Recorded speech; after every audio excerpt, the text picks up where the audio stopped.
Muy buenas noches.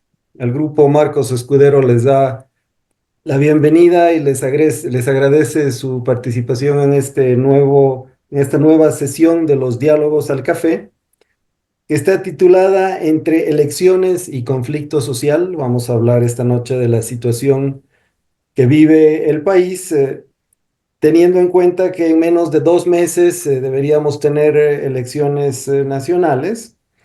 Elecciones que se muestran además como la única oportunidad que tiene el país de salir de esta situación complicada en la que se encuentra, en el marco de una crisis institucional muy fuerte, con un tribunal constitucional autoprorrogado que tiene en jaque permanente a un tribunal supremo electoral que aparece cada vez más débil, en el marco además de una crisis económica muy fuerte, la peor en varias décadas, y que se siente cada vez más, que la gente la siente cada vez más, y además con los conflictos sociales que han parado el país o han bloqueado buena parte del país durante 2 semanas y que han tenido esos resultados trágicos de violencia y de muerte, y que además han develado la relación que existe entre alguna parte, al menos, de las organizaciones sociales en el país y el narcotráfico. Para hacerlo tenemos la participación de tres expertos en temas políticos bolivianos. Son personas conocidas por todos nosotros, no requieren, ninguno necesita gran introducción, así que la vamos a obviar y vamos a invertir más bien ese tiempo en sus presentaciones. Marité Segada, Manuel Suárez y Fernando Molina, que a los que les hemos propuesto unas cuantas preguntas como punto de partida para el diálogo, pero que por supuesto son solamente indicativas y no deberían limitar su participación en la charla. Una tiene que ver con el impacto de los bloqueos. ¿Cuál ha sido el impacto de los bloqueos rurales y cuál es el lugar de Evo Morales después del conflicto? ¿Cómo evalúan el desempeño del gobierno en la coyuntura del conflicto que se acaba de resolver? ¿Qué lugar tiene la oposición? ¿Cómo se ve la campaña electoral en este marco del conflicto? Y si es que podemos esperar más conflictos hacia adelante, o si deberíamos pensar más bien en que vamos a tener un par de meses relativamente pacíficos antes de las elecciones de agosto. Si les parece, les pueden hacer uso de la palabra durante entre 10 y 15 minutos de manera inicial, cada uno de ustedes, y después empezamos el intercambio y el diálogo con los participantes, que es la esencia y la característica de este espacio Diálogos al Café. Gracias, Manuel. Nos has presentado estos 5 titulares a partir de la opinión pública y estas 3 conclusiones que apuntan a un fin de ciclo, a una inminente e histórica segunda vuelta y a la necesidad de ver la gobernabilidad en términos de pactos que puedan darse entre las fuerzas políticas. Gracias. Seguimos con Fernando Molina, por favor, cuando quieras, Fernando, el micrófono es tuyo. Adelante. Gracias, Daniel. Un saludo a Roberto y a todos los asistentes, en especial a mis colegas Marité y Manuel. Yo quisiera ocupar el tiempo que tengo en hacer algunas analogías históricas, una aproximación histórica al momento coyuntural que estamos viviendo, para ver si esas analogías, esos parecidos, esas rimas que tiene a veces la historia nos pueden iluminar respecto al momento que estamos viendo, que ya ha sido descrito en cuanto a su referencialidad muy bien por Marité y por Manuel. Yo siento que esta coyuntura se parece a la de 1980 y años siguientes.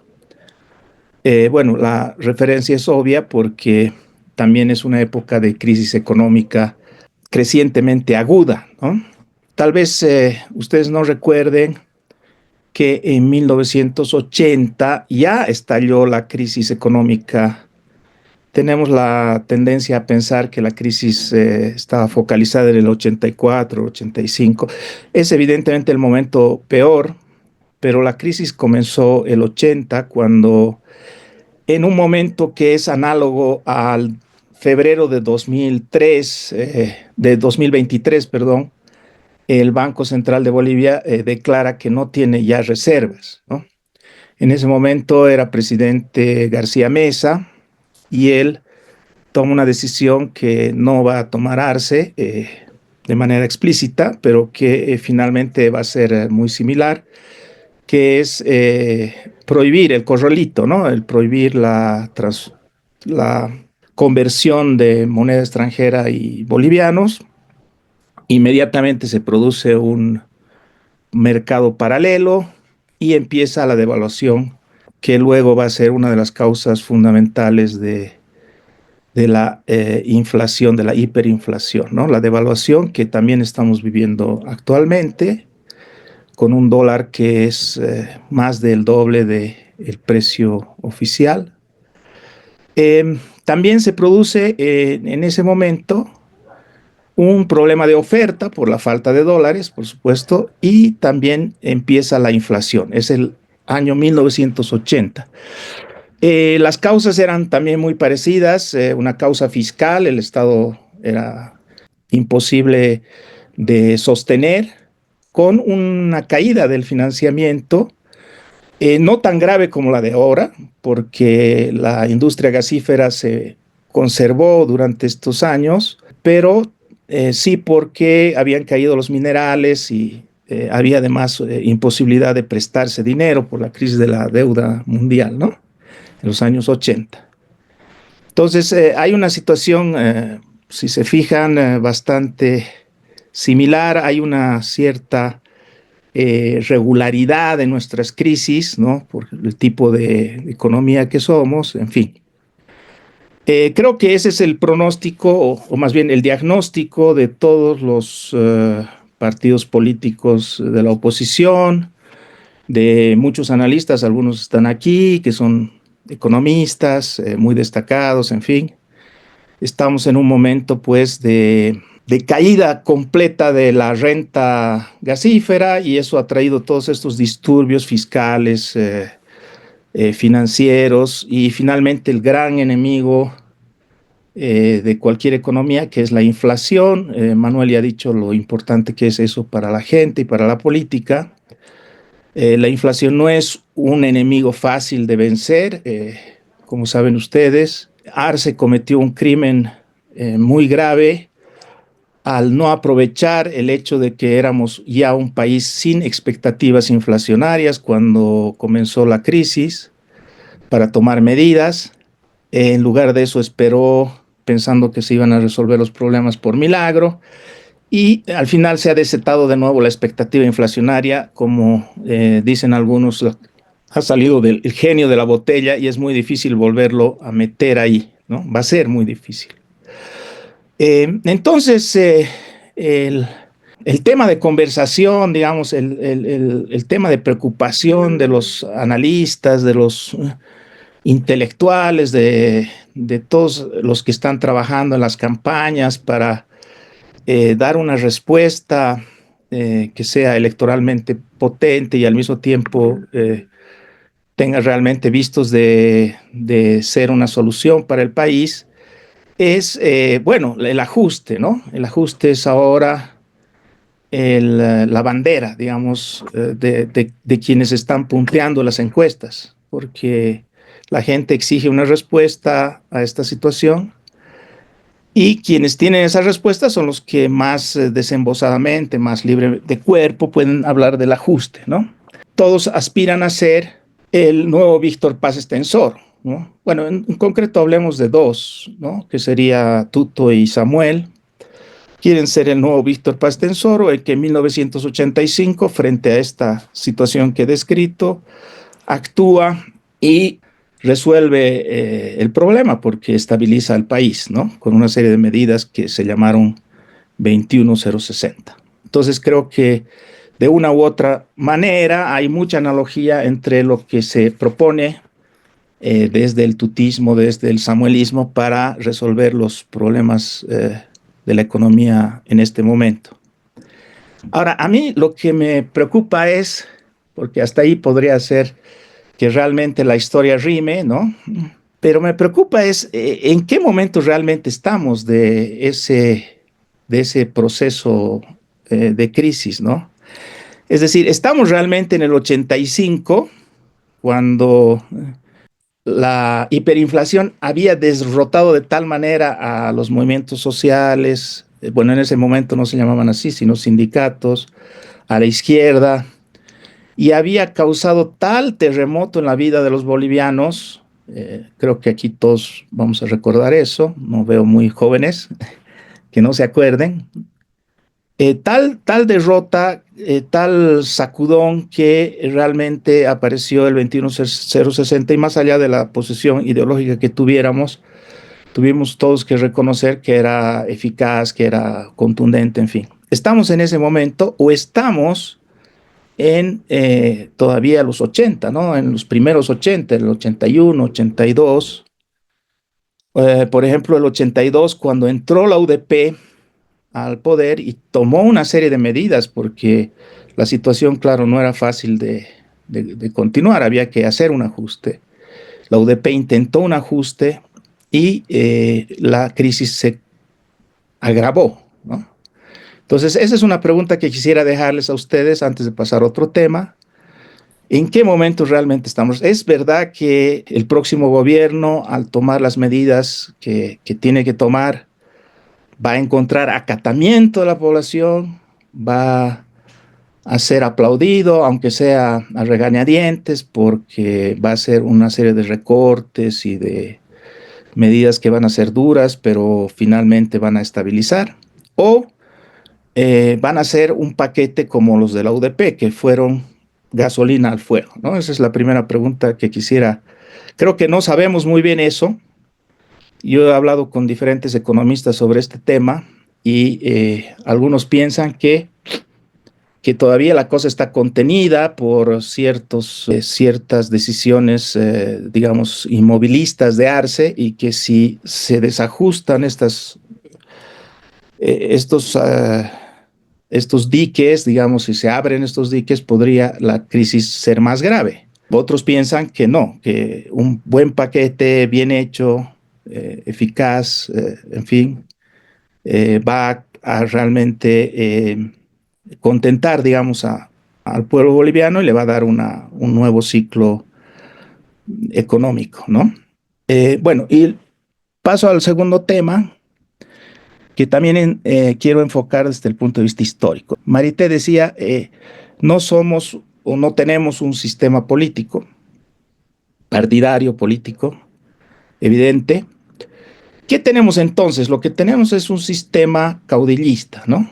Yo sostengo que ese es el verdadero sistema político boliviano, el sistema caudillista. No voy a desarrollar mucho esto, no tengo tiempo, pero creo que todos sabemos que los verdaderos grupos políticos, los grupos políticos eficientes, son los grupos en torno a diferentes dirigentes, ¿no? Y que, por ejemplo, estos 20 años que llamamos los 20 años del MAS, en realidad fueron, bueno, una parte de ellos, 14 de ellos en realidad fueron los años de Evo Morales, ¿no?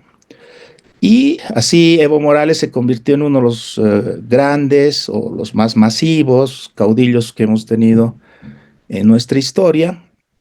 Ha roto muchos récords, como ustedes saben, de permanencia en el poder, en fin. Más bien, cuando él deja de ser el hombre a cargo del poder, se desordena totalmente el MAS, ¿no? No podía haber dos caudillos dentro de del mismo espacio político, y viene esta batalla campal que ha terminado en la autodestrucción, ¿no? Pero evidentemente somos más, digamos, más leales a la realidad cuando decimos que fueron los periodos del evismo más que del MAS, porque ya hemos visto que sin el Evo el MAS ya no existe, ¿no? Es nada, ¿no? Entonces, No quiero decir con eso que no, las organizaciones sociales no tengan, por supuesto, su agencia política. El hecho de que Andrónico haya surgido indica eso también, pero no no es el periodo ese hegemónico de Evo, ¿no? Por supuesto, el que puede representar a Andrónico Rodríguez. Entonces, ¿qué momento estaríamos viviendo si tomamos eso en cuenta? Y con eso voy a terminar, ¿no? Creo que estamos viviendo un momento parecido al que se ha dado en la historia varias veces, cuando uno de estos grandes caudillos que hemos tenido, ¿no es cierto?, desaparece o sale de escena, ¿no? Me pongo a pensar sobre todo en el caso del mariscal Santa Cruz, ¿no? Que fue un tremendo dirigente, no solamente boliviano, sino también peruano. Quiero recordar de manera anecdótica que para eliminar a Santa Cruz de la escena, ¿no? Tres naciones, Chile, Perú y Bolivia, se pusieron de acuerdo para detenerlo, para exiliarlo, en fin. Es decir, así como tenemos caudillos que representan esa hegemonía muy importante, ¿no? Al mismo tiempo, cuando se agotan por una serie de causas, cuando la sociedad se harta de ellos, porque también hay eso, ¿no? Se harta de ellos, estamos hartos de Evo Morales, la sociedad boliviana ya no lo puede sentir, ¿no? Entonces se deshace de ellos también, pero deshacerse de ellos, si es que no desaparecen físicamente, ¿no? Es un proceso muy complejo, muy doloroso, muy conflictivo, y me parece que estamos también nosotros ahora en la estela de la desaparición de Evo Morales, que eso va a traer todavía muchas turbulencias, ¿no? Porque no tenemos, como nuestro sistema político exige un padre, un jefe, ¿no? Un jefazo, que sea el que organice todas las relaciones políticas, en fin. Cuando este señor desaparece, ¿no? Hay dos opciones. Una es que aparezca un sustituto. Arce podía haber sido ese sustituto, tenía todas las condiciones, pero se le cruza la crisis económica y desaparece como posibilidad de sustituto del caudillo. Y en este momento no hay un sustituto de Evo Morales, ¿no? Entonces, la Bolivia va a tener que vivir dos procesos. Por un lado, esa necesidad de deshacerse de ese caudillo, porque a diferencia de otros que han desaparecido físicamente o se han exiliado, ¿no es cierto? En otras épocas se los exiliaba, Paz Estensoro, por ejemplo, lo sacaron del país y punto, ¿no? Él está operativo y activo aquí, no sé si por mucho tiempo más, ¿no? Porque también hay una tendencia evidente a exiliarlo, a desterrarlo, ¿no? Lo ha dicho Tuto Quiroga hace poco, lo ha dicho Arce, quieren que se vaya, que deje de presionar sobre la reconfiguración política boliviana que busca justamente encontrar una nueva figura, ¿no? Que sea capaz de, o quizás una constelación de figuras como ocurrió con la democracia pactada, ¿no? Que puede darse también una constelación de figuras, eso hemos tenido en nuestra historia, que sean pequeños caudillos, ninguno tan importante, pero que se van alternando en el poder, ¿no? En todo caso, estamos en busca de una nueva configuración caudillista, de un nuevo reacomodo, y por eso hay tanto desorden. Uno aparece en una sigla, el día siguiente está en otra, no hay ninguna lealtad ideológica, en fin, hay una mezcolanza, estamos juntos y revueltos, ¿no? Todo es posible, que el MNR proponga Chi, que Johnny Fernández, ex aliado de Camacho, sea portador de elevismo, todo es posible, justamente porque se ha desordenado completamente el sistema caudillista por la salida definitiva, me parece que definitiva, por lo menos en el mediano plazo de Evo Morales. Muchas gracias.